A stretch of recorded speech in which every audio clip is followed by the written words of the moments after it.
At the tip of Africa lives an extraordinary 12-year-old who was diagnosed with a rare form of bone cancer when she was just 11. Natalie Cohen's story has touched the hearts of thousands across the globe. Her courage and will to survive, mirrored by her family's determination that she had to be given a fighting chance. I first heard about Natalie through a website set up by her mother, Shirley Lowe, an equally remarkable woman who used the site to share her daughter's story and gently ask for help. I wanted to find out more about Shirley and her commitment to help save the life of her child. Sure, come on in. We get to meet everyone. Yeah.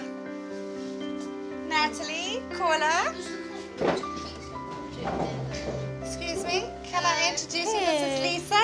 This is Natalie. How are you? Nice to meet you. And this is Caller. Hello. Natalie, what are you drawing? This is an elf, and it's got like all these trees entwined together, and then here's a gap, and to anybody normal it would look like just more trees, but to an elf it's like a doorway to a magical place. When Natalie was diagnosed, it was a shocking blow. But a few months later, a friend gifted them with a film which told Natalie's story, and Shirley placed it online. I remember, as many people do, the video that was made that went viral. It's been the most powerful tool that we could ever have hoped for. It was a real gift. The animated film made it possible for people across the globe to connect with Natalie's story and how her young life had suddenly and dramatically changed. It moved them to reach out and help. It also told the story of a modern family, a mom and a dad who'd separated, but still offered Natalie and her brother Kola 2 loving homes. With both of my children, I have a really good relationship with them where we talk, and for me that's the most important thing. That's how we get through the good and the bad, and I feel like that is the one place in my life where I feel very present, I feel very solid.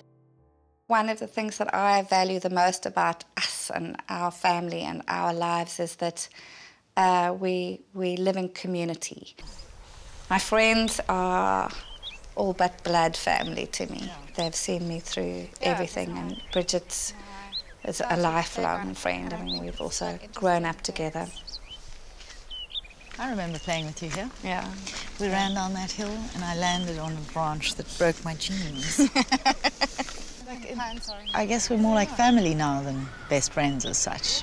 I have a child 1 year younger than Shirley's, and our children have grown up together, and then Shirley had another child, and the three of them have really been like cousins.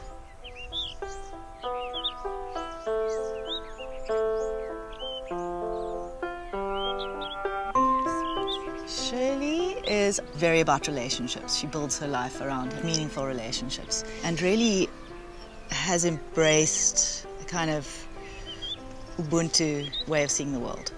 She's very driven to making a difference, I think. My career has been interesting and somewhat unusual.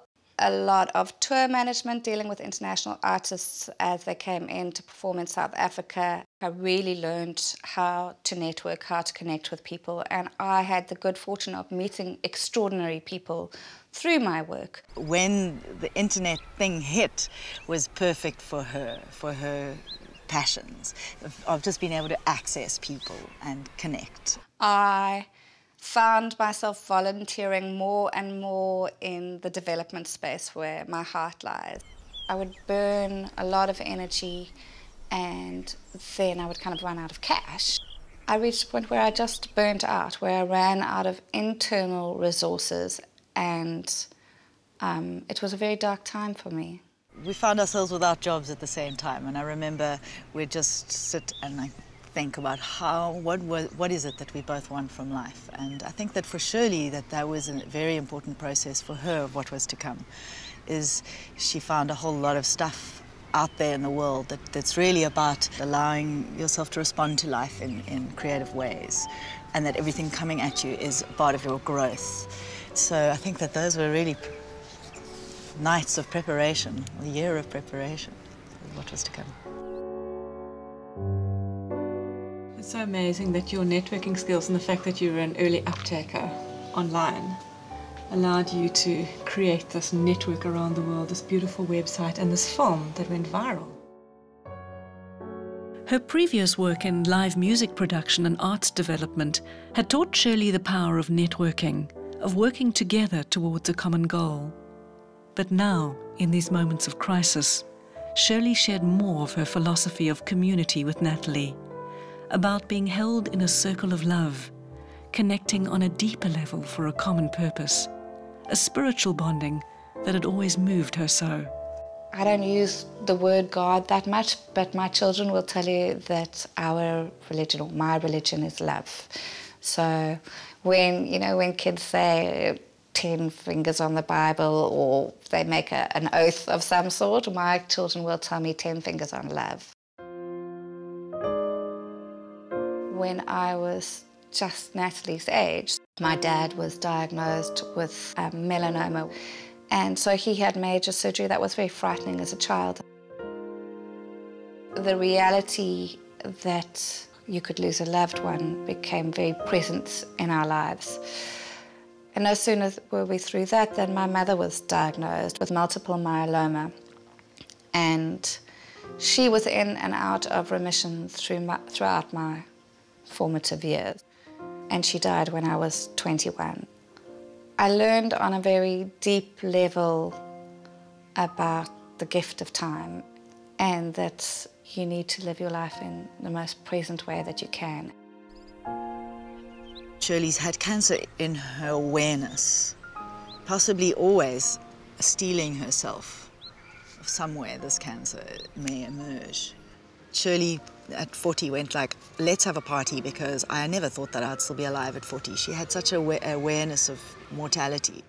When Natalie was diagnosed, I guess the thing that hit me the hardest is that I felt like cancer had got the wrong address and that it was supposed to have been me. Any parent that sees their child in any kind of even discomfort will say, put it in my body and I'll take it, just give it to me. But it doesn't work that way. That's not how life is.